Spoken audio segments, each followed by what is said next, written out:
Cylindrical grinding is a subtractive machining process in which a grinding wheel removes material from a cylindrical or non-round workpiece. Cylindrical grinding is designed to impart a fine surface finish and achieve high dimensional accuracy in a workpiece.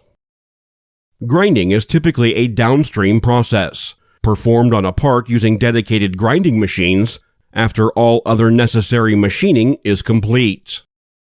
Cylindrical grinding relies on grinding wheels, in which a large number of abrasive cutting edges remove unwanted material from the workpiece.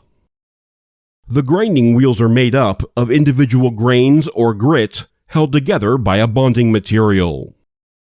Cylindrical workpieces are properly mounted or held between centers, which is when a tailstock is utilized to secure the other side of the workpiece.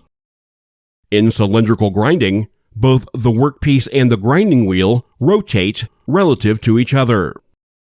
The typical cylindrical grinding process involves a series of roughing passes for getting close to the desired part geometry, and then a series of finishing passes to achieve final part geometry and the desired surface finish.